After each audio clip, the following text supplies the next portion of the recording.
미세먼지가 심한 요즘 차라리 집에 있는 게 더 안전하다 이렇게 느끼시는 분들 많으시죠. 그런데 만약에 집안에서 1급 발암 물질인 이 라돈이 검출되고 있다면 어떨까요? 지난해 입주한 새 아파트 얘기입니다. 주민들은 환기를 시킬 수도 아니면 문을 꽁꽁 닫아줄 수도 없는 상황이라고 하는데요. 자, 지금부터 현장으로 따라가 보시죠.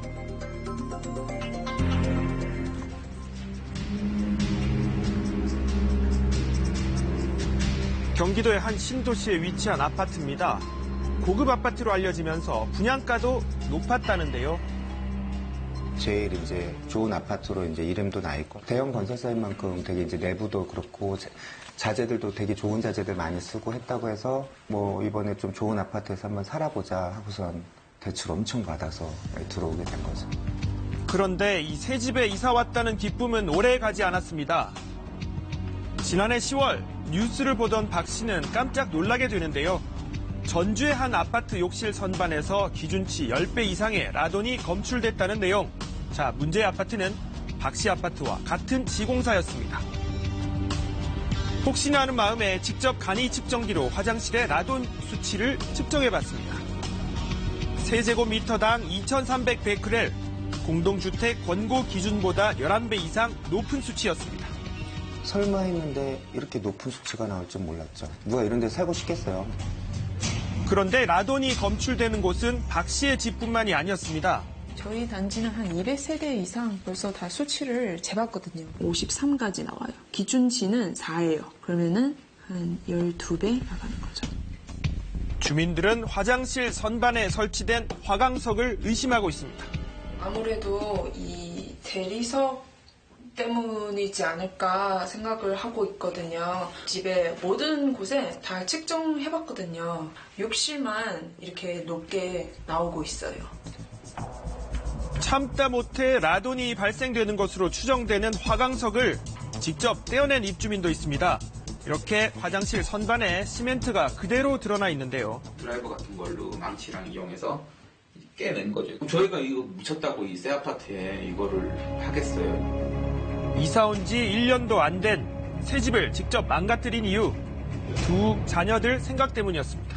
화가 치밀죠. 보기는 싫어도 일단 마음은 되게 홀가분한 상태예요. 그래서 후회는 하지 않습니다. 자, 전문가의 도움을 받아 환경부가 권고하는 공기질 측정 방법으로 사흘간 라돈이 얼마나 발생되는지 측정해봤습니다.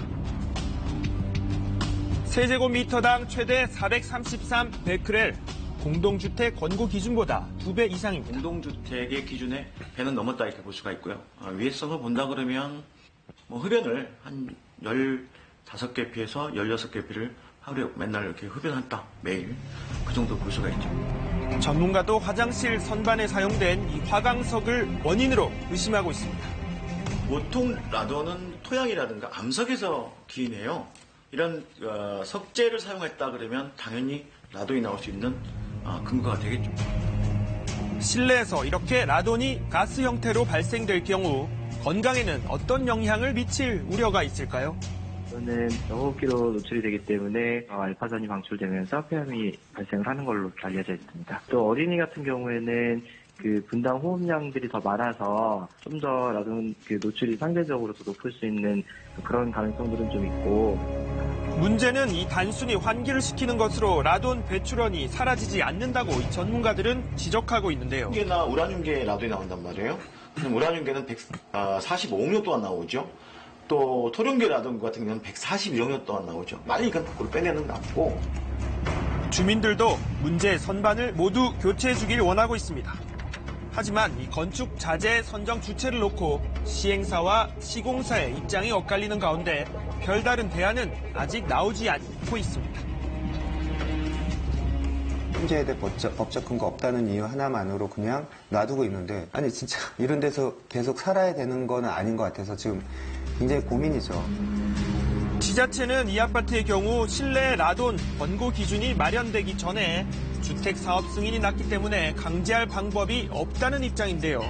시공사에서는 실내 공기준 전문 측정 업체에다가 의뢰를 해서 만약에 권고 기준치가 초과됐을 경우 실내 권고 기준치를 유지할 수 있도록 협조 요청을 하는 사항입니다. 아파트를 만든 시공사와 시행사 그리고 지자체는 새집에 이사와서 요즘처럼 더욱 불안에 시달린다는 입주민들의 처지를 과연 얼마나 이해하고 있을까요? 바로 이런 상황입니다. 환기시키자면 미세먼지 너무 심하고 요새. 근데 환기를 안 시키자니 여기는 계속 이 라돈이랑 이런 방사능 물질이 계속 안에 축적되고 고민인 거죠. 왔을 때는 큰 기대를 가지고 여기 와서 임신도 하고 다음에 아기도 학교에 보내고 이런 큰 소원으로 들어왔는데요. 걱정을 돼서 지금 라돈 해결하기 전까지는 아기 안 가지려고요. 집 밖에 나가면 피할 곳이 없다는 요즘 연일 계속되는 미세먼지로 깨끗하고 안전한 공기에 대한 사람들의 관심은 어느 때보다 높습니다. 하지만 전국적으로 아파트 건설에 얼마나 많은 라돈 배출원이 사용됐는지 측정조차 쉽지 않은 가운데 이를 규제하는 관련법은 최근 발의됐습니다. 아직 손 놓고 있다는 비판은 그래서 나오고 있습니다.